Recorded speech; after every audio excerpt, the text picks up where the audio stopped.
Okay, this lecture is for Chapter 7, Section 7.1, and you're only going to get a snippet, obviously, of what's in Chapter 7 because we're only doing 7.1. However, I do want to introduce you to propositional logic, and this chapter builds on Chapter 6. So in Section 7.1, Hurley gives you four what he calls rules of implication or rules of inference. And each one of these consists of variables and logical operators that you learn in Chapter 6. And each of these arguments is a valid argument form. And when you have a valid argument form, you can substitute the propositional statements and create valid arguments from them. So at the beginning of the chapter, Hurley gives you some examples of each of these. So the four that you get in this section are modus ponens, modus tollens, hypothetical syllogism, and disjunctive syllogism. If you wanted to, you could use a truth table that as you learned in chapter 6, and show that each one of these is a valid argument form. But you could trust for now that these are valid. And you can go back and look at the explanations of these four argument forms and why they are valid also, because Hurley talks about these at the end of chapter 6, which we didn't really cover, and then at the beginning of chapter 7. So remember, any of these small letters are actually, they're not propositional statements. Those are the capital letters. The small letters represent variables, and when you replace them consistently with propositional statements, you will get a valid argument.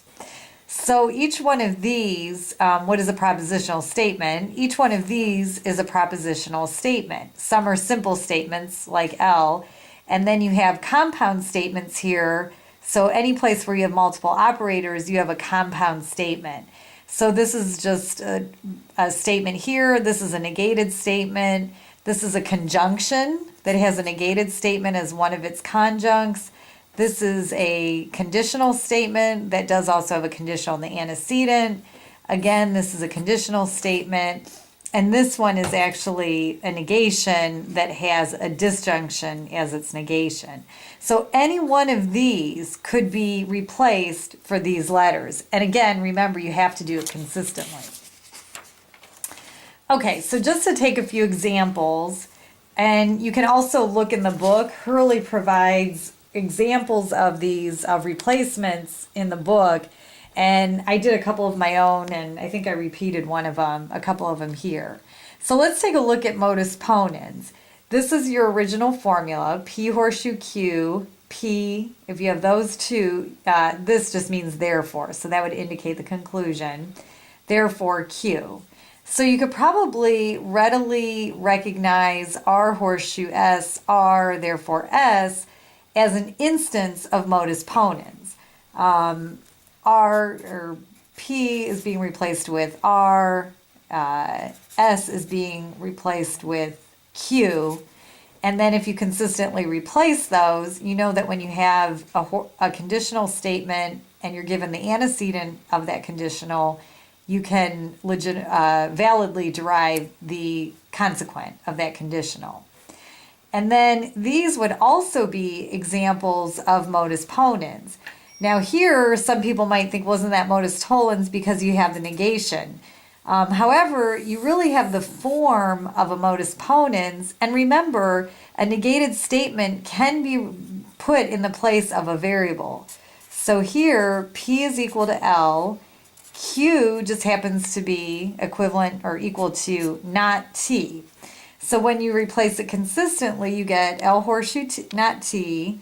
Then if you have the antecedent, you can derive the consequent or whatever is replacing Q, and in this case, it's not T.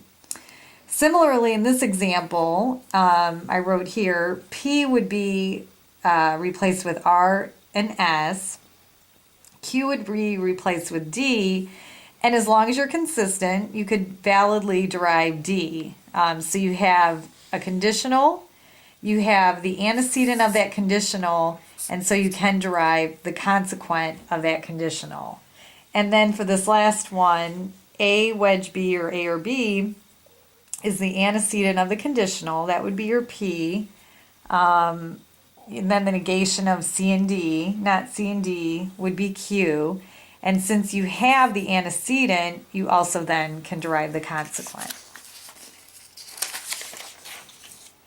So then let's take a couple examples of modus tollens. And what you should do is, I'm not going to go through everything here, but you should do this, review this lecture along with reading the book, and then you can go through the examples and use what I'm saying to help you understand what's going on in the book. So modus ponens, P horseshoe Q, and then if you have the negation of the consequent, you can derive the negation of the antecedent. So you can readily again recognize this as an instance of modus tollens. In this case, P is equal to R, and L is being replaced with for Q. And then in this example, I have a negated R there. So you have not R horseshoe L, and you have not L. So in this case, P is being replaced with not R, and Q is being replaced with L. So if you were consistent in replacing P with not R, that's going to get you to derive not R in the end. So again, if P is not R, then not P is going to be not R. That's why you have that double negation there. And then a couple other ones. You have P is being replaced with S or T. Q is being replaced with L or S. And then because you have the negation of Q, or the negation of that consequent, you get the negation of the antecedent. Now, if you notice here, since P is equal to S or T, and modus tollens allows you to derive not P, then you have to put all of this in parentheses because it's the negation of this. And this would not be equivalent to not S or T, and it would not be equivalent to not S or not T. So anytime you have the negation of a statement, if you have a compound statement, which this would be this is going to become a compound statement, and this is a compound statement, you have to put parentheses around it and negate the entire thing, okay? So that's why in this case, since P is S wedge T, not P is going to be this, and you have the parentheses around it. Again, this is not equivalent, and this is not equivalent. It has to be like this. So make sure you look at that in the book. Okay, and once again, I just gave you an example of what you could not do, right? So this is incorrect. You can't have not L or S, and then because you have this up here, you say that you have the negation. That doesn't work. These are not even the same statement. And in fact, if you went back to chapter 6, you could do a truth table to show that these are not logically equivalent. Same with all of these here. So make sure you look at that in the book. And then I'll let you look at hypothetical syllogism, but just a couple examples of disjunctive syllogism. So we know this is valid because if you know that you have one or the other and you don't have this one, then you know that you do have this one. So disjunctive syllogism, P or Q, not P gives us Q. Now watch, don't conflate this with modus tollens and negate that Q. So this would be a simple example of a substitution instance of disjunctive syllogism. You have L wedge T, not L, therefore T. And then here you have P, or you do have a disjunction here. It just happens to have a negated conjunction on the left side. So if P in this case is the negation of L and T, then not P is going to be, you just tack on another negation sign, and you get not, and then all of this, okay? Most of what you have in the exercise is a little bit simpler. There's one that's challenging, and at the end of this lecture, I'll give you, I'll start you on it, and then you just have to complete it. Okay, so when you get to the exercises, I don't know if you'll do this in Applia. I think you actually have some like this, but I will put some like this on the test and some like you'll see on the next page. And I won't put a lot of these. It won't be a big portion of your points, but I will put a few on there. So the first thing, well, one of the things you can do is whenever you have the premises, or you have the components of modus ponens, modus tollens, and of course if we were doing the other sections we would get more rules, you can always derive that conclusion, okay? So if you take a look at this one, you have, it doesn't matter what order the premises are in, as long as you have both premises that you need, you can derive that conclusion. So here I have S and I have S horseshoe M. So in exercise 7.1, it tells me to try to figure out what conclusion could be derived and using which rule. So this one gives me the form of modus ponens. So the answer in this case would be M. I have S horseshoe M and I have S, so I can derive M, and that would be 1 and 2 modus ponens, okay? Now in the other examples, they give you more premises than you need, but you have to figure out which one you could do. So whenever you have a single letter, you always want to look to see what can I plug that single letter into. That's usually, it won't always work out that way, but that's a pretty good way to start. So let's take a look. You have N here. Now you have N or F. However, the only rule you have with a wedge is disjunctive syllogism. And disjunctive syllogism requires you to have the negation of the left side of that disjunct. So that's probably not going to work, that you're going to be able to use N, or I could say, in fact, it's not going to work.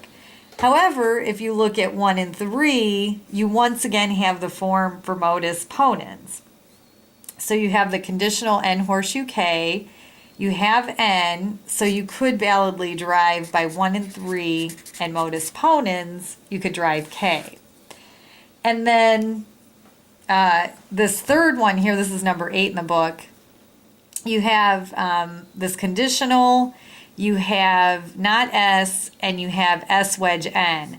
Now you can't do anything with these. This won't give you modus ponens, because for modus ponens you need the exact same propositional statement on the left side and on the single line, and you don't have that. And you don't have modus tollens because modus tollens allows you to, you have to work with when you have the negation of the consequent, not the antecedent. So this, if you were trying to do something like that, is wrong, and it is not an instance of modus tollens. And if you want to see why it's not, go back and look at the examples. So what can you do? Well, you have this disjunction, and you have the negation of that disjunction. So it looks pretty good for a setup for disjunctive syllogism. And in fact, that's exactly what you have here. So on line 4, you could get N by 2 and 3 and disjunctive syllogism. Okay, so once again, you could validly derive each of these, and then this would give you your justification. And then down here, we haven't really talked about hypothetical syllogism. It's probably fairly intuitive. So if P implies Q and Q implies R, then P implies R, okay?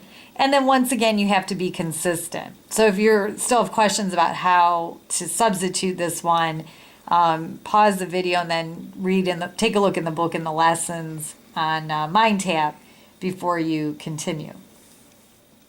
Okay, so now what you need to do is, obviously you're going to work with two of these conditionals, and since you only have one rule that works with all conditionals, you pretty much have to know that you're going to be using hypothetical syllogism, okay, which we have over here.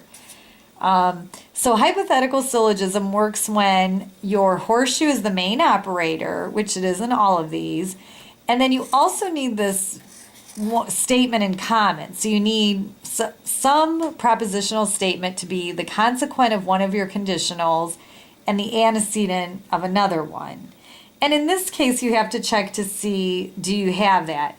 And you do have that. When you look at, you don't have it here because F is the antecedent in both. And you need a common statement that's the antecedent in one and the consequent in the other. So you do have that with H, okay, in these two. So you have F horseshoe H and you have H horseshoe D. So that would give you the setup for hypothetical syllogism. And again, remember, the premises don't have to be in the particular order they're in on the formula. As long as you have the setup for that, you're constructing this, you could still validly derive something from it. So if F implies H and H implies D, by hypothetical syllogism, that means that F implies D. So you could get F horseshoe D by 1 in 3 hypothetical syllogism.